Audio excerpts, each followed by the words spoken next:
Bonjour à tous et bienvenue à Catch Club 1. On se retrouve pour résultat de SmackDown du 2 février 2023 et hier soir, environ 2 heures avant le début du show, vous avez le média américain PW Insider qui nous a informé que CM Punk était en coulisses à SmackDown. Il avait toujours le bras en écharpe et PW Insider a précisé qu'apparemment CM Punk s'est fait opérer au triceps depuis lundi afin de soigner sa blessure. Mais à côté de ça, PW Insider nous a également informé qu'une méga star est présente en coulisses à SmackDown.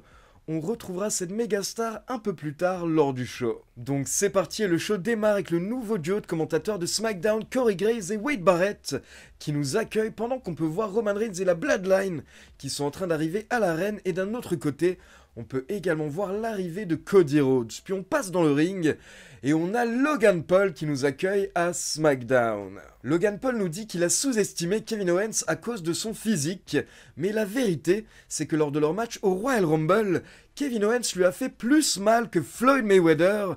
Il l'a fait saigner, il a failli le mettre KO.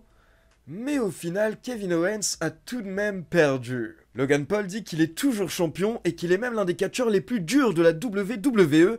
Et là, il se moque des pleurnicheurs comme CM Punk ou Seth Rollins et leurs petites blessures. Mais là, Logan Paul est rapidement interrompu par Kevin Owens qui veut un rematch. Il veut une autre opportunité au titre US.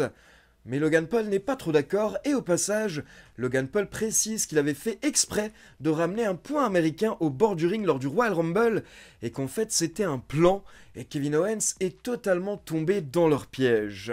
Donc c'est simple, Logan Paul dit à Kevin Owens qu'il n'aura pas de rematch et Logan Paul va aller se chercher un vrai challenger, mais d'abord, il va se poser à la table des commentateurs et trash talk pendant que Kevin Owens va affronter Austin Theory. Et là, on a failli avoir le même scénario qu'au Royal Rumble car à la fin du match, Logan Paul tente d'introduire un point américain et de le filer à Austin Theory, mais c'est Kevin Owens qui chope le point américain encore une fois, comme au Royal Rumble, et là il met KO Austin Theory et Grayson Waller, puis derrière cette fois-ci Kevin Owens cache le point américain, et ensuite il effectue le tombé sur Austin Theory pour la victoire. Ensuite, les commentateurs nous précisent que Cody Rhodes est présent ce soir à SmackDown, et plus tard, à la fin du show, il va prendre sa décision par rapport à son adversaire à WrestleMania 40. Puis on passe en coulisses devant le bureau de Nick Aldis, et on peut voir Bianca Belair, Shotzi et Mia Yim qui sont devant la porte en train d'attendre. Et là, vous avez Naomi qui sort du bureau de Nick Aldis avec un contrat, et elle annonce officiellement qu'elle vient de signer à SmackDown.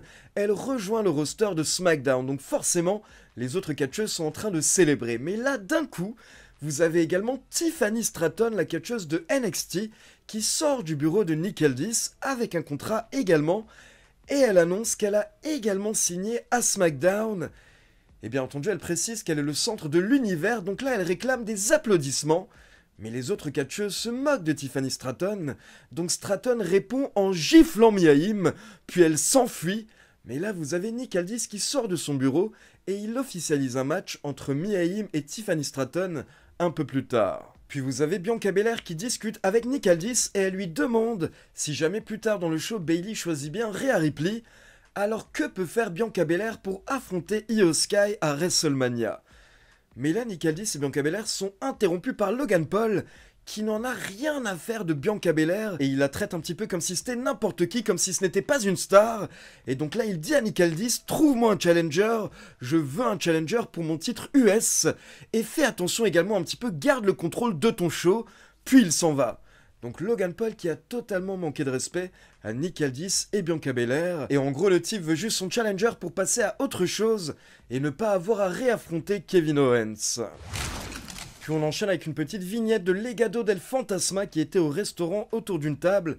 Et vous avez le patron Santos Escobar qui parle du clan, du fait que tous les membres du clan ont une famille qui sont dans l'histoire du catch, ils ont des racines dans le monde du catch, et bien entendu il accueille à nouveau Elektra Lopez au sein de Legado del Fantasma, et derrière, ça nous mène à un match avec 4 équipes, donc on a Pete Dunne et Tyler Bate contre Pretty Deadly, contre la LWO, contre Angel et Humberto de Legado del Fantasma, et pour info d'ailleurs depuis hier soir, Humberto s'appelle apparemment dorénavant Berto, en tout cas d'après le site internet de la WWE. Donc là on a eu un bon match d'environ 10 minutes et à la fin ce sont Tyler Bate et Pete Dunne qui ont remporté le match, et donc pour info, Hier, on a eu un match avec 4 équipes à SmackDown. Et lundi, on aura un match avec 4 équipes à Raw.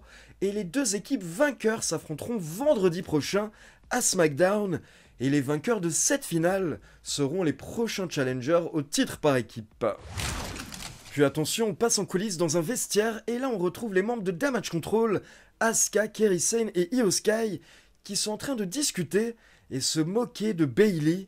Et là, vous avez Io Sky qui précise à Asuka et Kairi Sane que ce soir, c'est la fin pour Bayley, c'est fini pour elle. Et là, les 3 catcheuses s'en vont en rigolant. Mais par contre, d'un coup, on peut voir que Bayley est au fond de la scène et elle a tout entendu, elle a tout vu. Et on peut voir Bayley qui est triste, Bayley qui est dégoûtée. Donc on enchaîne avec la décision de Bayley pour WrestleMania 40. Bayley fait son entrée avec Asuka, Kairi Sane et Io Sky. Vous avez les general managers dans le ring. Et vous avez également Rhea Ripley qui est présent en coulisses et qui regarde tout ça sur un écran.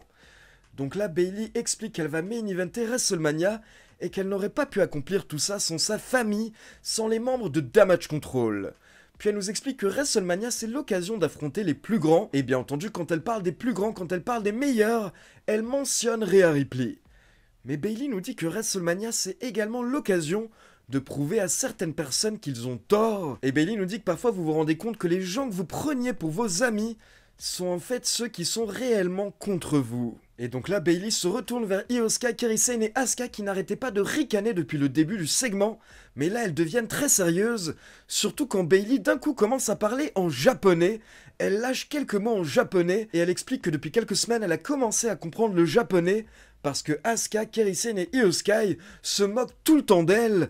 Donc elle commence à comprendre certaines choses et elle s'est rendue compte de ce qui se passe. Et là, elle demande à Io Sky, mais qu'est-ce qui s'est passé? Je t'ai cherché, je t'ai ramené et on a relancé ce clan ensemble avec Dakota Kai. Donc pourquoi est-ce que tu m'abandonnes comme ça? Mais là, vous avez les 3 catcheuses qui entourent Bayley. Et donc au final, elles attaquent Bayley. Mais là, Bayley chope une sorte de tuyau qu'elle avait caché près des escaliers. Et elle attaque Asuka et Kairi Sane, elle se débarrasse d'elle. Puis elle a un petit face-à-face avec Io Sky.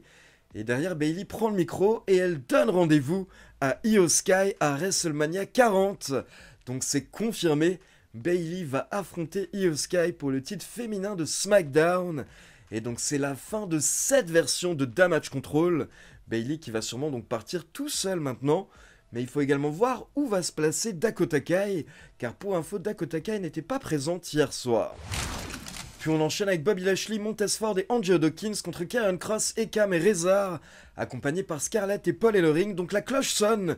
Et là, c'est le bordel, ça se bat dans tous les sens. Et dans le ring, vous avez Bobby Lashley qui prend l'avantage et qui se prépare à porter son Hurt Lock.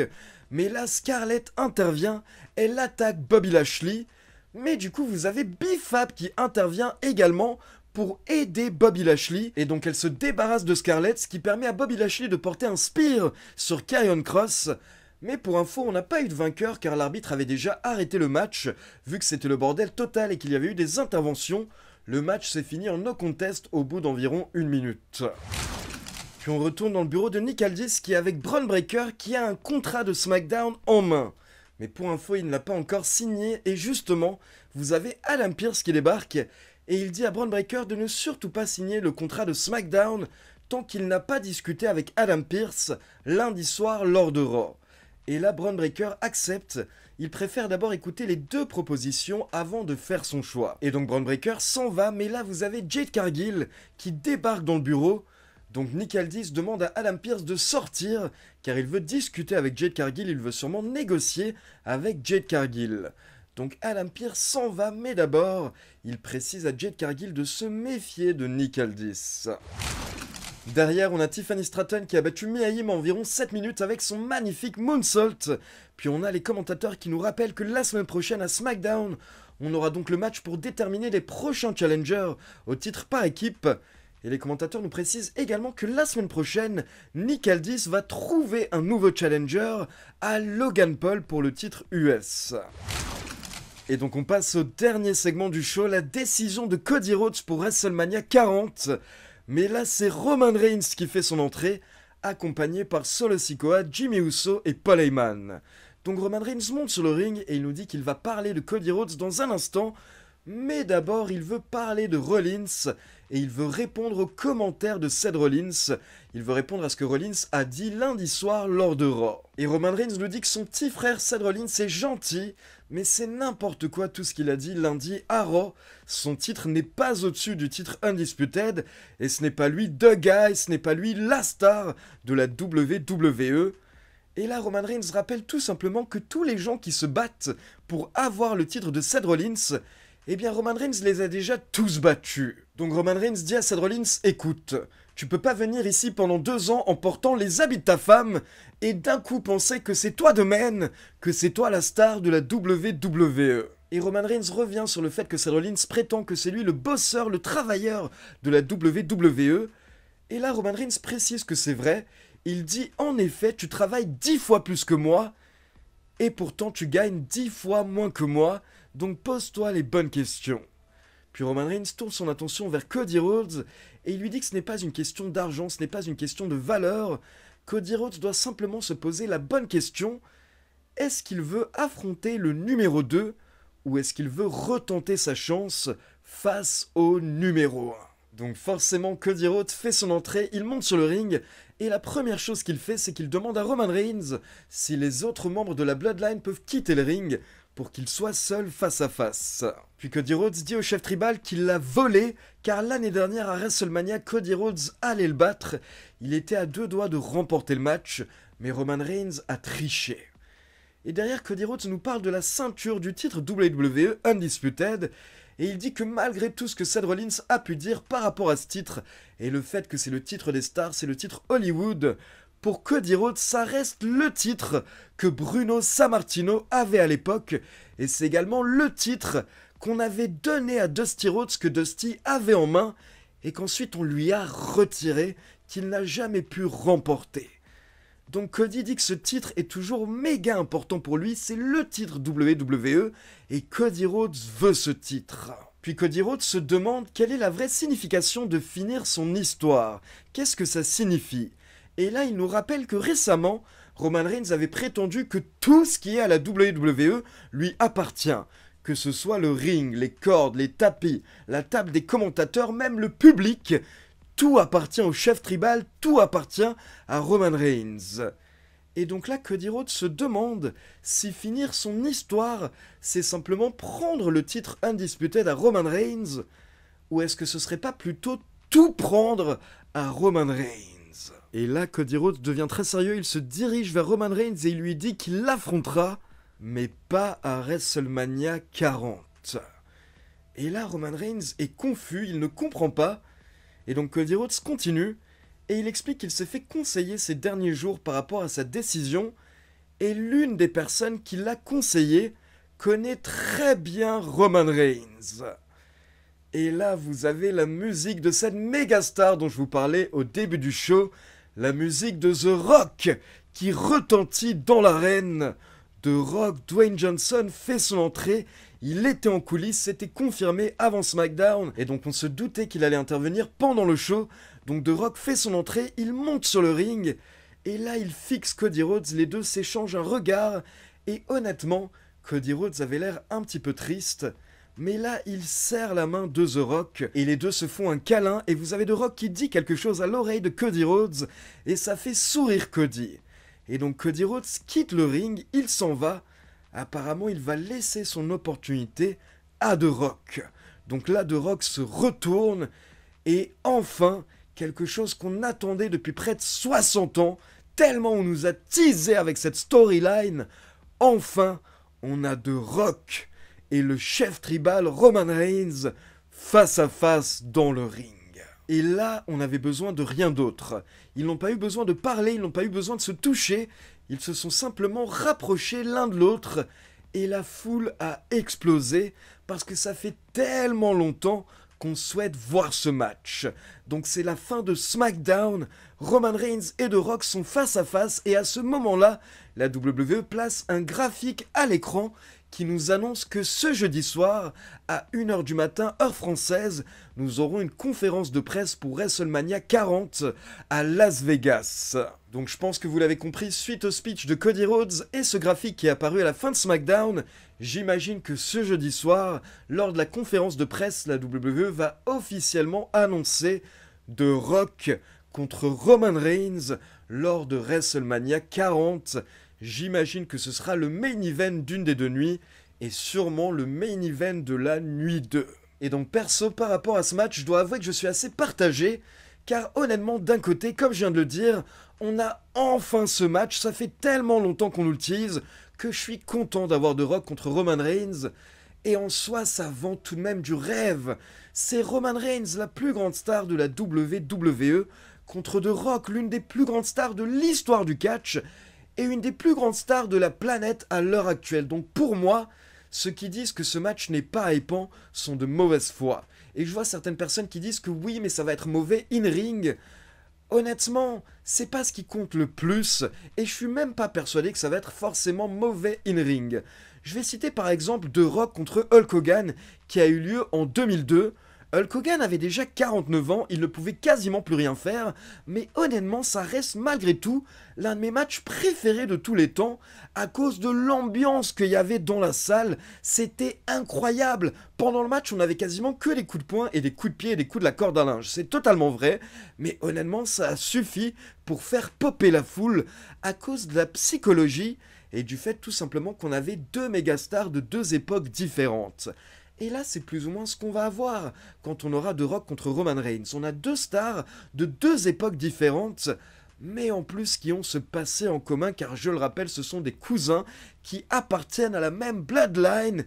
Et du coup, on a cette guerre pour savoir qui sera le vrai chef de la famille, qui sera le head of the table. Donc pour moi, en soi, c'est une énorme affiche et je pense que c'est indéniable. Mais en même temps, je souhaitais vraiment voir Cody Rhodes finir son histoire, et en particulier contre Roman Reigns à WrestleMania 40. Car là, le scénario le plus probable, c'est que du coup, Cody Rhodes aille affronter, on imagine, Seth Rollins à WrestleMania 40, l'autre champion, donc l'autre titre. Et s'il gagne et il bat Rollins, c'est très bien, il aura un titre de champion du monde. Mais c'est pas l'histoire que je voulais voir. C'est pas ce que Cody Rhodes nous raconte depuis 2 ans, c'est pas le titre que son papa avait pu avoir en main à l'époque.